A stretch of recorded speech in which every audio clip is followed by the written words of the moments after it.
Hi everyone, it's nice to see you. My name is Irina Ageikina, and today I'm going to tell you about EGE preparation and maybe will give you some practical tips which I hope will be useful for you. Okay, so I've been preparing for EGE for 5 years, and my students gained from 75 to 92 points at the exam, but I'm not going to tell you about my achievements. I'm going to tell you the mistakes I made.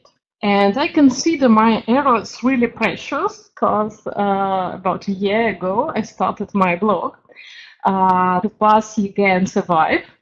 Russian name is «Сдать ЕГЭ по-английскому и выжить». Here you can see the link and you can join.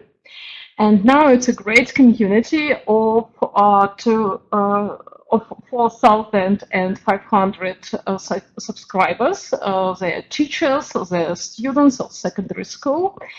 And as well, I give webinars about EGE and about EGE preparation. And every day, every single day, I can see my colleagues making the same mistakes I made 5 years ago. So I consider this experience really significant, really precious, because as maybe you know, in 2022, EGE in English will be obligatory exam. So everyone will have to deal with it. Yeah. So we'd better use this time for preparation. So. The first lesson I've learned from this experience. First of all, I should say that I'm really grateful to my first students because I was really lucky. My first EGE students were highly motivated, they were smart, and they had really good language skills. They were hardworking and they were girls. No offense, guys. But many researchers say that girls of this age have better communication skills than boys. But the results weren't as impressive as I expected. For example, one of my students gained from 89 to 94 points at her progress checks at school, and they were proper progress checks. The students didn't have all the time they wanted on their hands. Yeah, they had limited time, but still she gained quite high points. What is more, she gained 95 points at her mock test, but she gained only 75 points at the real test, at the real exam. And of course, it was a disaster. Everyone was upset. And my question was, why? And here's the first mistake I made. The first mistake was too much pressure. Because every single teacher, their parents, their headmaster, even their grandparents say, work harder and harder and harder. Yeah. And what our students really need, they don't really need raising speeches. They really need our support. They need to be aware of what to expect at the exam. And they need to get used to work in a situation when they're pressed for time. Because especially in the oral parts, where you have only 2 minutes to speak for each task, yeah, you'd better practice in advance, so they aware how to feel in the situation. Yeah. What's more, you'd better give them a proper progress check when they have the same quantity of time they're going to have the exam. And what is more, they need to know how to deal with their fears and anxieties. There is very simple exercise which helps to deal with fears. I would call it what would happen if. I ask my students to imagine what would happen if they failed, if the worst thing happened. Imagine it in details. How would they act? What would they do? Who would they speak to? And while I was doing this exercise with one of my students, he said, if I failed the exam, my classmate would give me the look. Well, the look is scary, isn't it? When you're 16, the look is scary.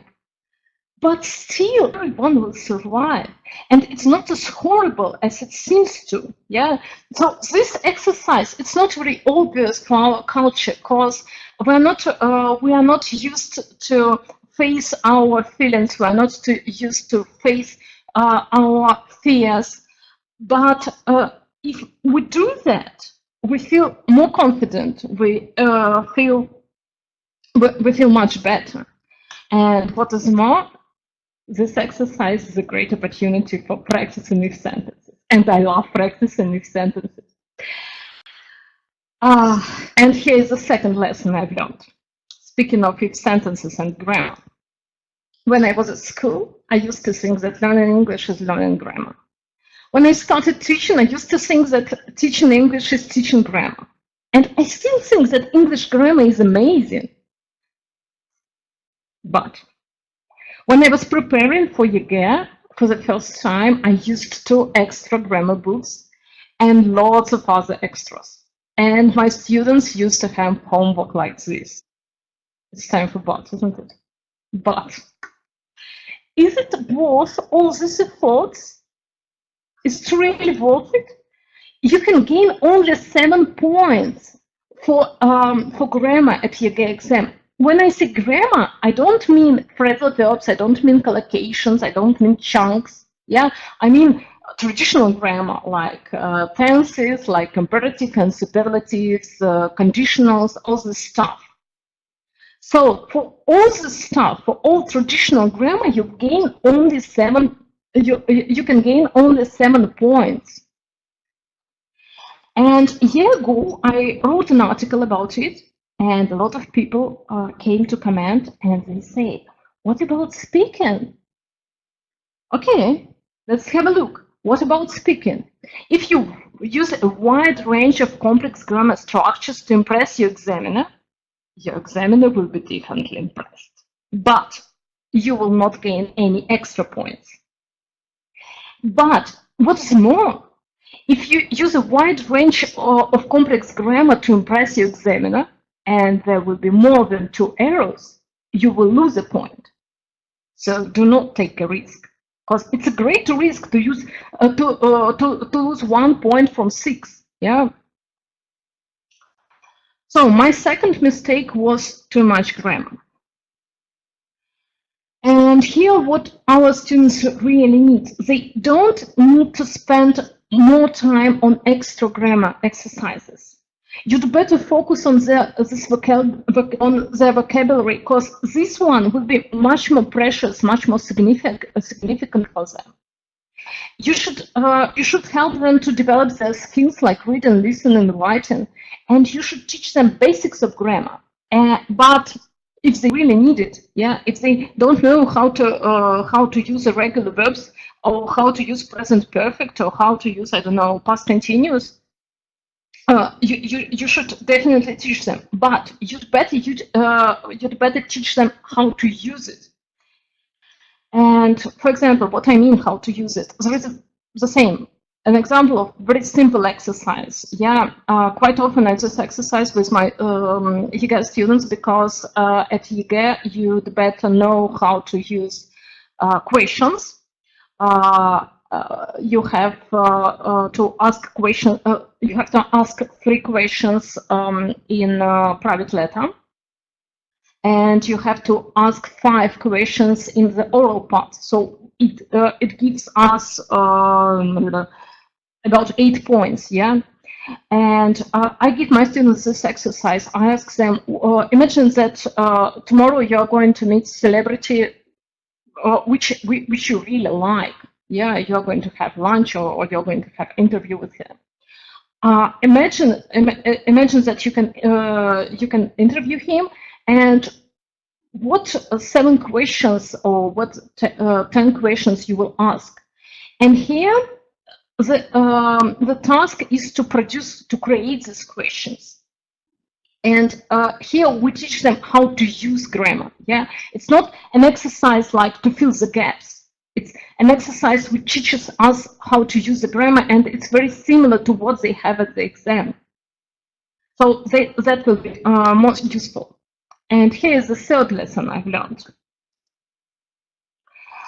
When I started my blog a year ago, many teachers came to me and asked me one question which seemed very weird for me. What textbook do you use? And still, almost every day someone asks about the books. Yeah, and actually, as usual, it's like they expect me to give only one book, but I can't because I use this a lot. And it's quite difficult to choose one. Yeah, and when I started preparing for EGE, I used to think the more tests I give them, the better, and my students will feel more confident at the exam. But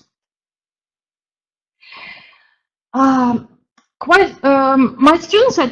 students prefer to get rid of this text as quickly as possible, as they don't really have time to reflect. When they're about to finish school, they have lots of homework. They don't have much time for sleep. So they prefer to get rid of this test as much as possible, and they don't think why should I use here A or B, yeah, and tests they don't really check. They don't really teach. They just check. And if students' level is not high enough, they regard this test as useless stuff. If I don't understand anything every way, why should I bother? Yeah, so quite often they just copy the answers. So my third mistake here was too many mistakes. And what our students really need, they don't actually need 3 EGE tests as a homework every week. Yeah, and I used to give this homework. I used to do things like this, and shame on me. What do they really need? They need good night's sleep, and you can say, okay, we're teachers. What can we do? How can we deal with it? Yeah, but quite often they don't gain good night's sleep because they do their homework. And as a teachers, we'd better focus on the task which our students regard as complicated, and discuss the better ways to do the test.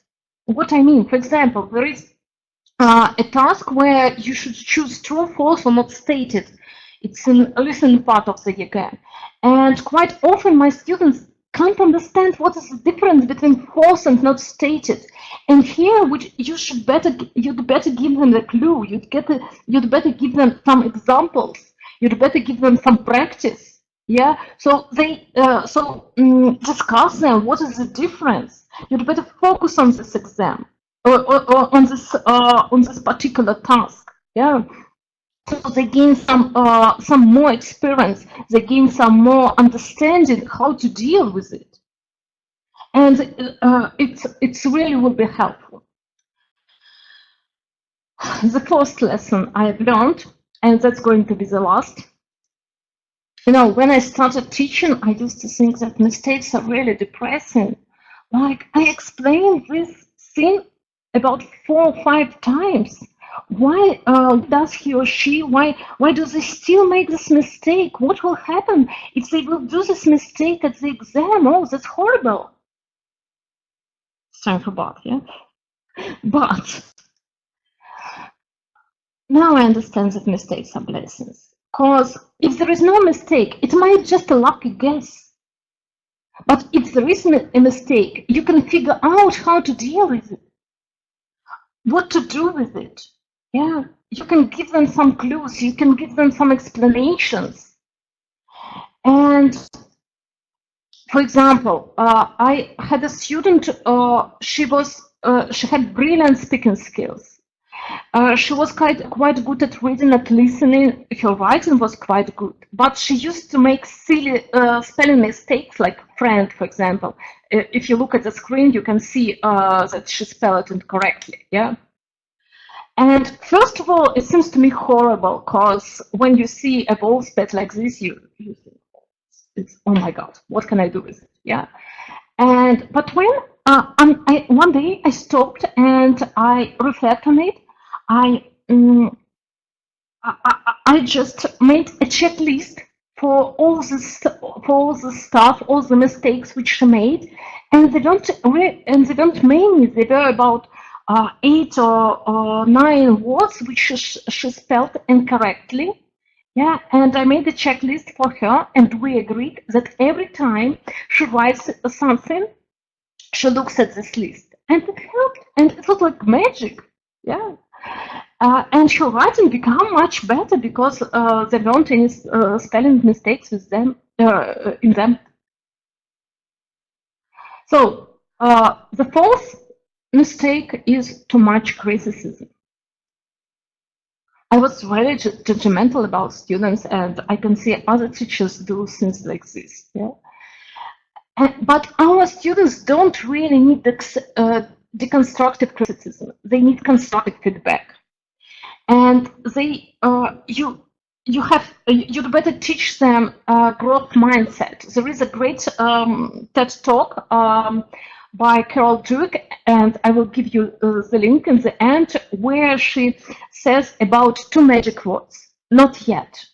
These words, they have a great power, because when you can see a piece of writing with a lot of mistakes, you can say, oh, it's horrible, there are so many mistakes. Or you can say, not okay, it's not as good as I expected, not yet. You can do much better. I know that you can do much better. And this one, this is much more supportive. And when you make your students think like this, it's really helpful. And what I mean, constructive feedback, this is not constructive feedback. Yeah, if you look at the screen, you can see that it's not there is not constructive feedback. Because when I look at this piece of writing, I ask myself a question: what can I do to make this writing better? And there is no answer. So you'd better discuss with your students how to make it better. Give them some tips, give them some hints, and this will be really helpful. So here are some references. If there is only one book which I can recommend everyone, both students and teachers, both parents and even grandparents. It's a book by Lyudmila Petronovskaya. It's a Russian psychologist, one of the best Russian psychologists, I believe. And if you have kids, you should, I would say you must read her books. In case we discuss, there is her great book, which named «Что делать, если ждет экзамен». It's not it's a very thin book, but it's really precious. And there are a lot of practical tips which you can gain there. What is more, there is my webinar. You can download it for free, 7 Myths About EGE. You can join my blog, and I'll be glad to welcome you there. Here's the link, and here's the link to TED Talk by Carol Dweck, which I have already mentioned. This is about not yet and growth mindset. And there is one more article, the same, it was written by psychologist Ekaterina Demina, that you can enumerate. And I strongly recommend use this article if you have teenage kids, because this is an article about teenage depression. So that is all. That is all what I'd like to say. If there are any questions, I will be glad to answer. Okay. So thank you, Irina. Thanks a lot for coming over. I'll have some questions for you right now. The first one is from Anna, and she's asking, do you focus on pronunciation during your lessons? Actually not. Because pronunciation, it doesn't really matter at the exam. If there is a task at the EGE exam where you should read a piece of text, it might be quite complicated, but as usual, there are some complicated words in this test, but you can gain only 1 point for this. And you should make about, I don't remember exactly, about 6 or 7 mistakes to lose this point. So you'd better focus on something which gives you more point. Yeah, and I know that a lot of Russian authors, for example, Maria Verbitskaya, she focused a lot on pronunciation. And if you open whatever book you have, yeah, there is a long chapter about pronunciation, but it's not what I recommend you to focus on. The most important, the most significant thing at the EGE is vocabulary, which your students can use. Are there any more questions? Yes, there's one more from Irina. She's asking about the fact that if you don't teach the structure of the exam, then how can the students be confident not knowing what to expect? I didn't say I don't teach them the structure of the exam. I didn't say that you shouldn't give them any test. As usual, I give them the test at our first class. For example, a student comes to me and she says, I'm about to pass EGE. And the first thing I give them the test. So I can evaluate his skills, I can evaluate his level right now, yeah, and he can gain some idea about what's the exam about. Then I give him or her a test about after 2 or 3 months, so we can see the progress and we can see strong and weak points of this particular student, and we can focus on this point. I didn't get the question properly. Maybe it was about something else. No, that's fine. That's fine. Another one is Yulia is asking, do you use Russian language during lessons? Excuse me? Do I use Russian language? Yes. Actually, it depends on the level of the student.